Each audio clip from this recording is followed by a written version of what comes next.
Hai semuanya, jadi di video kali ini aku akan ngebahas tentang 5 video.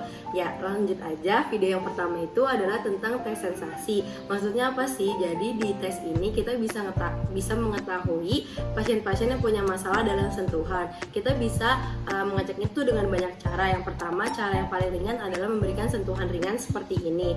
Kemudian bisa juga lewat suhu, itu dengan cara garpu atau sendok yang sudah ditaruh di dalam kulkas dan kita taruh juga ke tangan pasien. Terus untuk mengetes nyeri, kita bisa menggunakan benda yang tajam atau yang tumpul untuk dioleskan juga atau digerakkan juga ke kulit pasien. Setelah itu bisa juga menggunakan getaran. Getaran itu dengan menggunakan garpu tala yang kita getarkan ke kulit pasien. Setelah itu ada juga kita bisa dengan pengenalan benda. Pengenalan benda itu dengan kita memberikan mangga atau jeruk ke pasien. Jadi pasien tuh bisa membedakan mana yang mangga, mana yang jeruk, seperti itu. Terus juga pengenalan simbol. Seperti ketika tangan pasien dibuka seperti ini, kita itu menggambar di tangan pasien atau menulis sesuatu. Jika pasien bisa menebak apa gambar yang kita berikan, tandanya pasien itu normal atau tidak punya masalah. Di video yang kedua, aku akan ngebahas tentang dermatom sama myotom upper dan lower limb.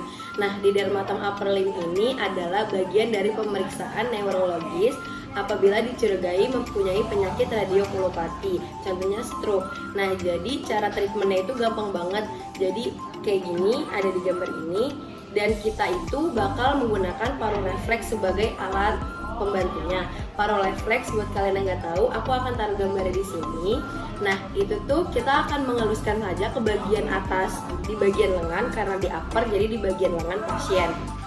Kemudian di dermatom lower limb itu kita juga sama, ngetesnya tuh sama banget sama yang di upper, cuman bedanya kalau di lower itu di bagian bawah, di bagian kaki, dengan posisi pasien terlentang dengan membuka kakinya sedikit seperti ini. Selanjutnya myotom upper limb. Jadi itu cara ngeceknya gampang banget, cukup dari bagian cervical sampai juga torakal.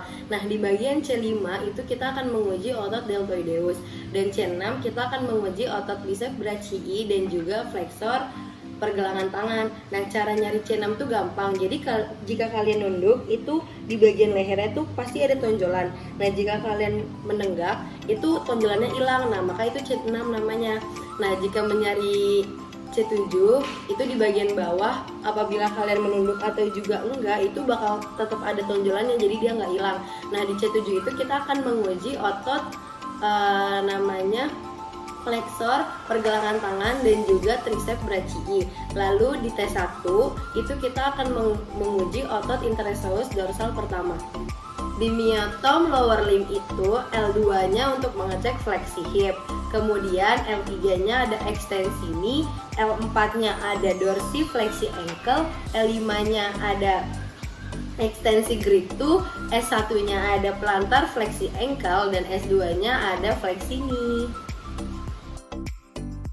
Di video yang ketiga, aku akan ngebahas tentang upper limb deep tendon reflex. Nah, di sini kita akan ngebahas tentang refleks paling penting di bagian ekstremitas atas. Nah, kalau misalkan di bicep reflex itu dia adanya di C5 sampai C6, dan kalau di tricep reflex tendon dia adanya di C7. Nah, dia itu juga ada skalanya loh, ada 5 skala. Nah, skala yang pertama nilainya itu 0. Nah, di saat nilainya 0 itu dia nggak ada respon dan dia selalu abnormal. Terus di nilai yang kedua itu adalah +1. Nah, di saat +1 ini dia responnya dikit banget, tapi dia itu mungkin normal dan mungkin juga nggak normal. Terus di nilai yang ketiga itu ada +2.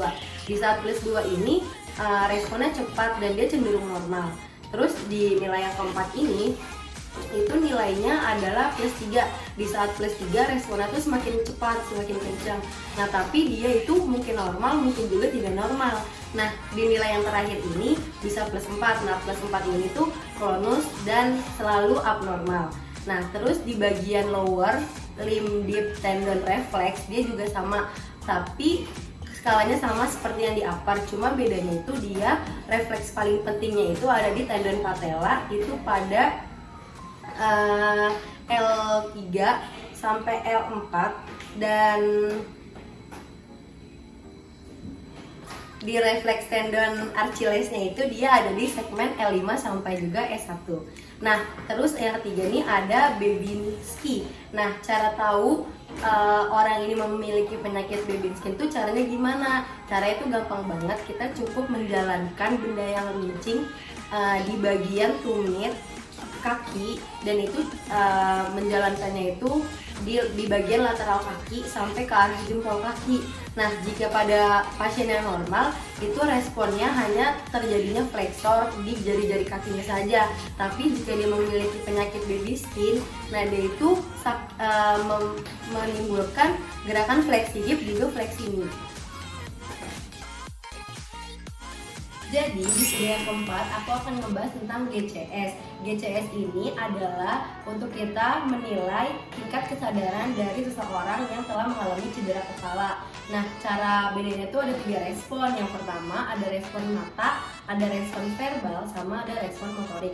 Di respon mata ini nilainya itu 1 sampai 4, kalau yang verbal itu 1 sampai 5, dan yang motorik itu 1 sampai 6. Di respon mata, cara penyadaran itu ada 4, ada E, S, P, dan N. E-nya itu adalah eye opening spontaneously. Itu artinya dia bisa membuka matanya sendiri tanpa kita suruh, dan itu diberikan nilai 4. Terus yang kedua itu ada S, S itu to sound. Jadi ketika kita memerintahkan pasien untuk membuka mata dan dia bisa membuka matanya, itu diberikan nilai 3. Lalu yang P itu adalah to pain. To pain itu ketika kita menyuruh pasien membuka mata tapi dia nggak bisa, tapi kita berikan rangsangan seperti flash atau cahaya lainnya, dan itu diberikan nilai 2. Dan N-nya itu adalah no respon, ketika dia tidak bisa menggerakkan matanya sama sekali, dan itu diberikan nilai 1.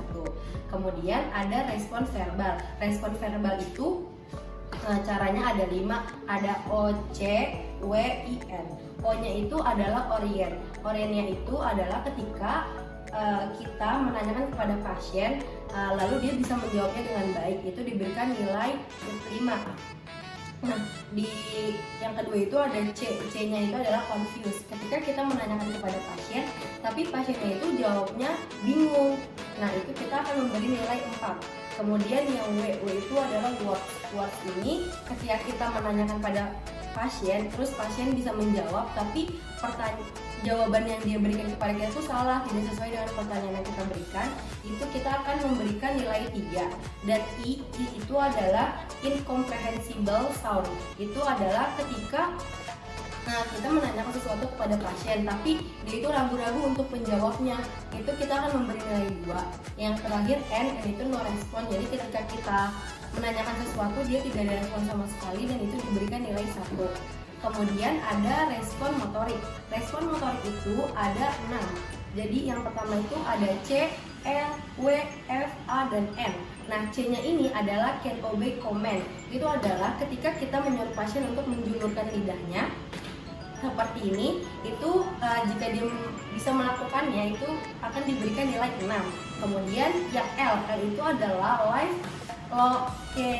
localized to pain. Itu artinya pasien bisa merasakan nyeri yang kita berikan, itu akan diberikan nilai 5. Kemudian yang ketiga ada F. F itu yang ketiga itu W. W itu withdraw to pain. Itu adalah menarik ke arah yang sakit, itu akan diberikan nilai 4. Kemudian FF-nya itu adalah flexion abnormal, akan diberikan nilai 3. Kemudian A-nya itu abnormal extension, akan diberi nilai 2. Dan N-nya itu adalah non-respon, yang akan diberikan nilainya 1. Di video yang kelima, aku akan ngebahas tentang testing cranial nerve.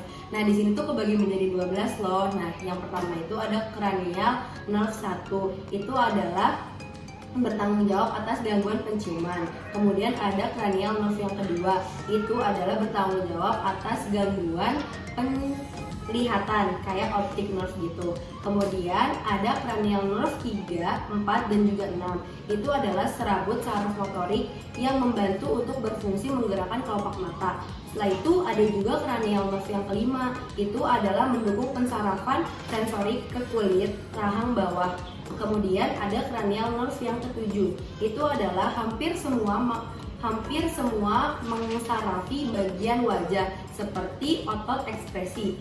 Tapi ada yang terkecualinya, kecuali itu otot yang bisa menggerakkan kelopak mata itu bukan termasuk ke dalam cranial nerve 7. Kemudian di cranial nerve 8 itu ada fungsi sensorik untuk pendengaran. Selanjutnya ada cranial nerve 9 dan 10, jadi dia digabung. Itu adalah ini mensarafi otot lidah. Kemudian ada cranial nerve yang ke-11, itu adalah mensarafi sebagian otot trapezius, juga otot sternocleidomastoideus. Dan yang terakhir ada cranial nerve yang ke-12, itu adalah mensarafi dan bertanggung jawab tentang lidah dan juga pergerakan lidah. Sekian review video dari aku, kurang lebihnya mohon maaf, semoga kalian mengerti. Dadah!